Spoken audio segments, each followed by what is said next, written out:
bullets and tear gas at protesters. When the army were pulled out, it looked as if the riot police would stand firm.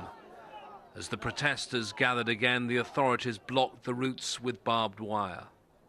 An officer tried to address the crowd, but he was drowned out by the chanting. Suddenly, the police line began to move. They'd received new orders and got into their vehicles, starting to drive away. The crowd took their chance. The last policemen were chased off by protesters, armed only with flowers. There was nothing to stop the rush to the Pearl roundabout, and the crowd began celebrating.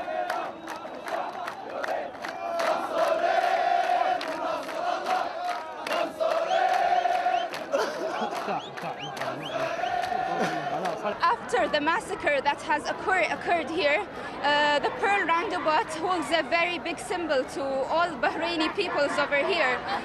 It reminds them, it gives them hope for victory. The army and police have withdrawn. Thousands of people are back at this roundabout. The government may believe they've made concessions which set the stage for talks, but it's clear many of these people don't want to negotiate. We reject all negotiations because of the blood, what happened here, scattered everywhere. There are a lot of people dead, and we are asking for moving this country, for this government. They don't love their people.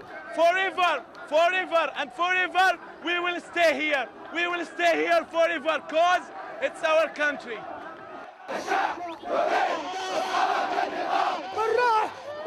The protesters are back at the Pearl, but this country's problems are a long way from being solved. The violence of the last few days has only increased the determination of many here to change this country forever. James Bays, Al Jazeera, Bahrain. One person has reportedly been killed and dozens injured in the latest violent clashes in Yemen. The country's Interior Ministry has denied the report. Anti-government protests there began 9 days ago. Al Jazeera's Hashim Al-Habara is in the capital, Sana'a. Pitched streets battles in the capital, Sana'a. Clashes break out as government loyalists prevent students from streaming into the main streets. Security forces open fire. This is one of the casualties, a pro-democracy activist shot in the shoulder. He is carried away by his colleagues to a safer location. Paramedics attempt to stop the bleeding. The Al Jazeera camera captures a government supporter holding an AK-47 rifle shooting at the protesters. Demonstrators say plainclothes policemen are blending in with the crowds to take part in the clampdown. This demonstrator is calling on his colleagues to hold out and fight for an end to injustice. The increased tension in the capital has spread across the country. The city of Taiz saw the biggest gathering so far in Yemen since the start of the popular demands for President Saleh to go. Home to Yemen's urbanite elite, the city has become the epicenter of the reformist movement. Despite the heavy-handed response by security forces and the threats targeting the demonstrators, rallies show no signs of relenting. Unrest is widening and the calls for change are reverberating across the country. For these people, the will of change is unstoppable. Government officials are cautioning against unrest. They say if the regime is toppled by force, anarchy will prevail, inviting tribes to raid the capital, which will drag the country into chaos and lawlessness, where it's shrugged off by the protesters as a fear tactic to discourage people from taking to the streets to enforce reform. Hashim Al-Habara, Al Jazeera, Sana'a. Riot police have also clashed again with anti-government protesters in Algeria's capital. Officers broke up a rally after thousands gathered in the centre of Algiers. Police disrupted a similar rally last week, which was organised to call for better living conditions and greater freedom. Government supporters have also been taking to the streets, adding to the tension. We have a president. We are not against him. We are not against His Excellency, the President of the Republic.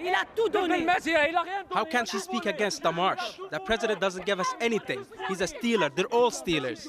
And police in Kuwait have fired tear gas at protesters described as stateless long-term residents. They're demanding citizenship, free education, healthcare and jobs, benefits that are available to all Kuwaiti nationals. Protesters sang the Kuwaiti anthem and chanted slogans such as "We are Kuwaitis."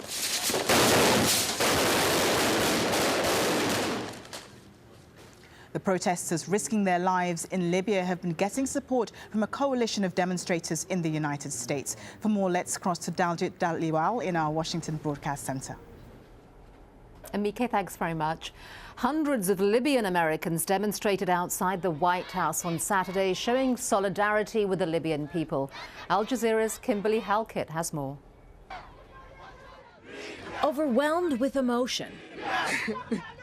As little by little, reports of fresh violence in Benghazi reached Libyan Americans in the United States. Hussein al-Shafi, a political refugee living in Washington, makes contact with his brother-in-law, who tells him protesters are being fired upon. He said, people are dying, bodies thrown everywhere, shed blood everywhere, and they have no ambulance to take them to the hospital, to the emergency.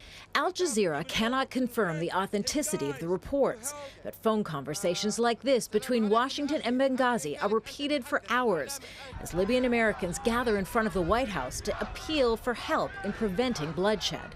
It is violence. This group of Libyan Americans says the White House is not doing enough to stop. That's why they're now calling on President Obama to use his position of power to help bring about change inside Libya. Obama, you have to stand up. Mr. Obama, Libyans are getting massacred and killed. The White House Friday did issue a written statement condemning the use of violence by governments against peaceful protesters.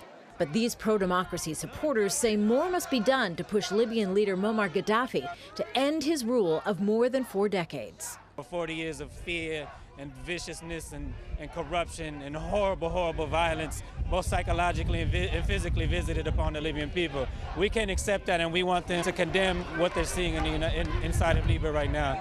That is why these Libyan Americans say they will not surrender their hopes. They promise to keep the pressure on the White House until they are confident a free and democratic Libya can finally emerge. Stop the killing, stop the hate! Kimberly Halkett, Al Jazeera, Washington. Budget problems are forcing state governors across the United States to put forward drastic measures to try to balance their books. In Wisconsin, tens of thousands of people turned out for a 5th straight day of protests. The public sector workers are accusing the state's Republican governor of using the crisis to attack their union rights. Roger Wilkerson has the story. For the 5th straight day, they came to protest a budget proposal that